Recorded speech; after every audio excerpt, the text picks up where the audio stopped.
La submersion migratoire qui touche aujourd'hui la France et toute l'Europe est peut-être le plus grand défi qui se pose à nos sociétés. L'immigration menace aujourd'hui non plus seulement nos comptes publics, mais menace notre sécurité et notre identité. Tu sais ce qui m'énerve? Quand on ment pour faire peur aux gens.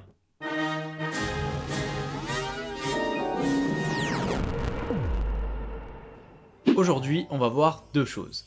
1. Vous pouvez être le dernier des pitres. Tant que vous êtes de gauche, vous pourrez prétendre à une émission sur le Media Blast. Et 2. On va faire quelques rappels utiles sur la créolisation, puisqu'apparemment, certains n'ont toujours pas compris le concept de Nouvelle-France. Cette Nouvelle-France, c'est celle qui correspond à l'état du peuple aujourd'hui, tel que socio-culturellement il est.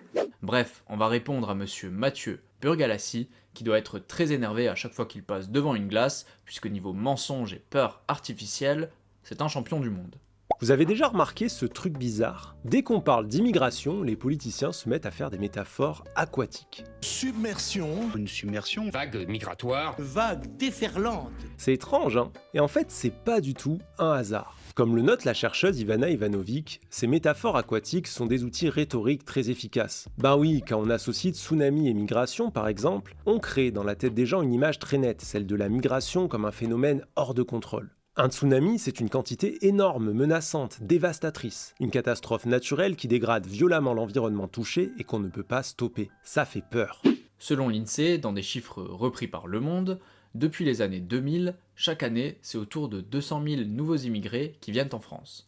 La part de la population immigrée en France est passée de moins de 4% à plus de 10% en un siècle, et ça c'est sans compter les descendants d'immigrés. Et enfin, la part imputable aux immigrés dans la croissance démographique française, en 2006 c'est 26%, et en 2017 c'est 44%. Je sais pas vous, mais moi, la métaphore, ça va, je la valide. Mais bon, peut-être que Le Monde est un média d'extrême droite, je sais pas.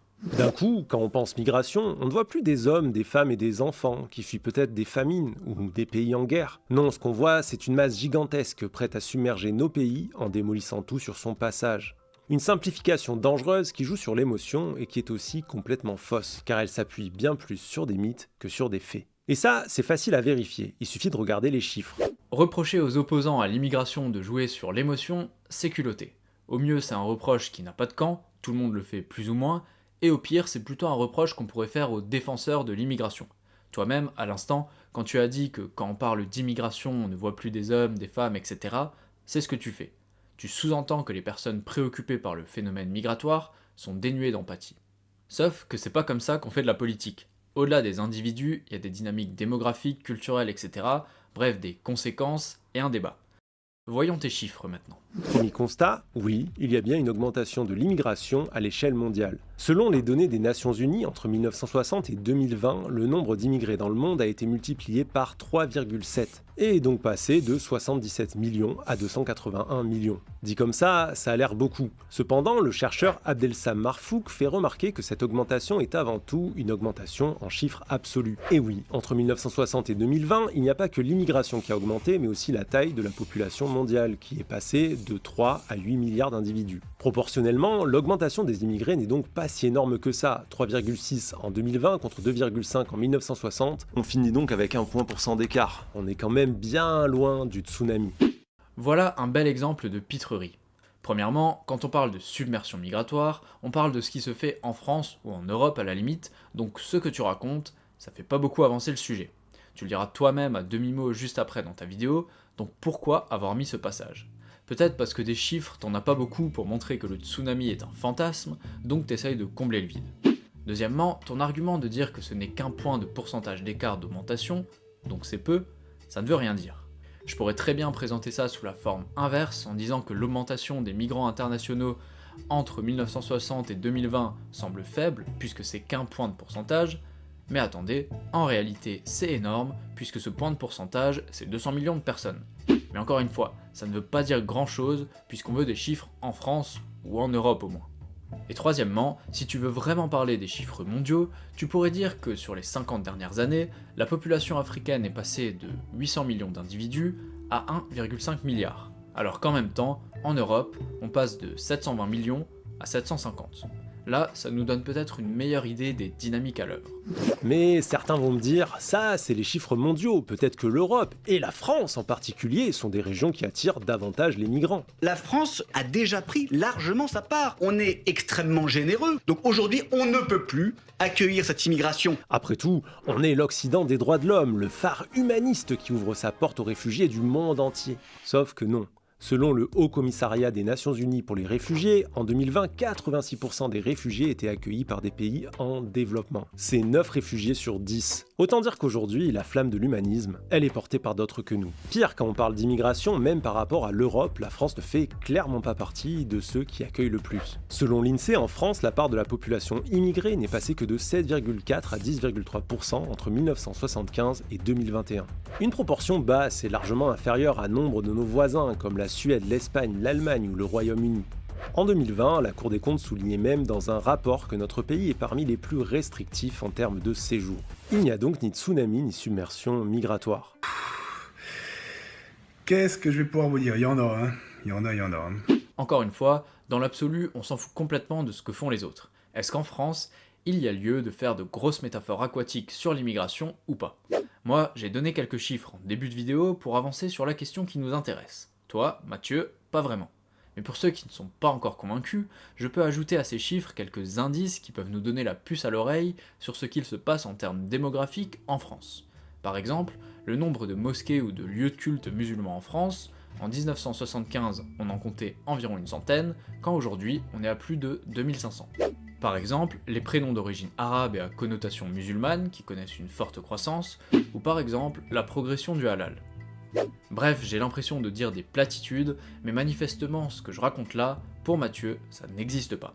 Et celles et ceux qui utilisent ces termes à des fins politiques ne font qu'agiter un fantasme qui se nourrit des peurs xénophobes. Un fantasme qui tue. Et oui, malheureusement, si ces discours ne s'appuient que sur l'émotionnel, ils ont aussi des effets politiques très concrets. Notamment le fait de ne considérer la situation en Méditerranée que sous l'angle du danger et de l'endiguement des flux. Encore une fois, l'émotionnel, il est dans quel camp? On a l'habitude de se faire traiter de facho ou même de raciste quand on pense que l'immigration n'est pas forcément une chance. Avec Mathieu Burgalassi, on est également des meurtriers. D'ailleurs, n'hésitez pas à vous abonner, j'aurai l'occasion de revenir sur les conséquences de l'immigration dans d'autres vidéos. Je sais pertinemment qu'en produisant la vidéo que vous êtes en train de regarder en ce moment, je vais me faire insulter par quelques hystériques qui vont me prêter les pires des intentions. Et là, je m'adresse à eux, pas la peine de fantasmer en commentaire, mon avis sur la question je le donnerai volontiers moi-même dans de futures vidéos. Et spoiler, il n'a rien d'infamant ou d'extrême, quoi que vous puissiez en dire. Bref, merci aux personnes qui arrivent à exprimer un désaccord en commentaire sans péter une durite.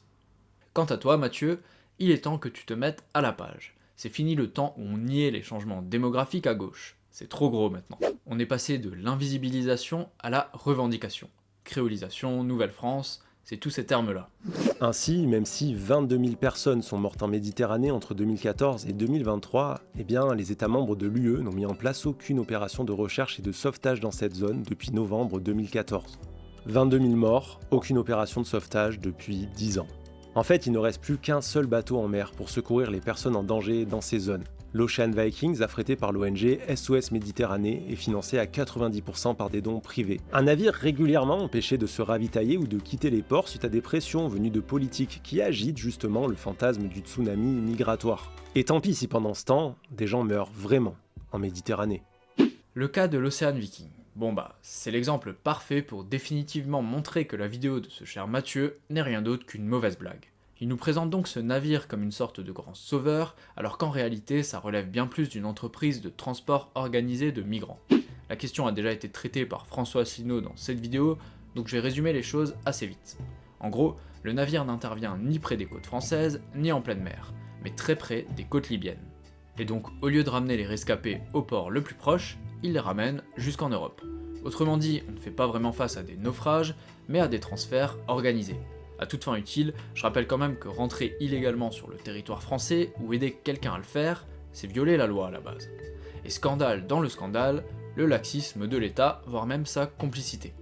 Premièrement, l'État n'a pas arraisonné le navire ou contraint SOS Méditerranée qui est derrière tout ça d'arrêter. Deuxièmement, l'association reçoit des fonds publics de collectivités locales, exemple la ville de Paris 100 000 € en 2022, en d'autres termes, l'État permet le financement d'une activité qui contourne ses propres règles. Et troisièmement, ils reçoivent même des prix comme celui du citoyen européen remis par l'Union européenne en 2016 ou en 2018 le label Grande Cause Nationale de la part du gouvernement français. Bref, l'ONG est reconnue et promue. Tout ça pour dire qu'SOS Méditerranée c'est moins un exemple d'héroïsme qu'un cas d'école en termes d'effondrement de l'État français. Alors oui, tu fais bien de retourner scroller sur ton téléphone, c'est mieux. Mais qu'est-ce qu'on voit là en bas de l'écran ? Une fois n'est pas coutume, ce contenu de qualité a été financé en partie avec votre argent. La prochaine fois que vous irez au ciné, pensez-y, une partie du prix du billet sert à financer les brillantes productions de Mathieu Burgalassi. C'est du vol! La vie de ma mère, c'est du vol! Bon, les choses bougent un peu au niveau du CNC, il y a eu quelques vidéos sur le sujet ces derniers temps suite à l'affaire Ultia, vous les trouverez facilement si vous êtes passé à côté. En attendant, à propos du gaspillage d'argent public, je vous renvoie vers mon iceberg sur les plus gros scandales de l'audiovisuel public. C'est la vidéo la plus sous-cotée de ma chaîne, n'hésitez pas à aller voir ça. Sinon, si vous voulez me voir répondre à un autre youtubeur, je vous affiche aussi ma vidéo de réponse à Clément Viktorovitch. N'oubliez pas de liker et partager, merci beaucoup et à bientôt, c'était Paul Marcellus.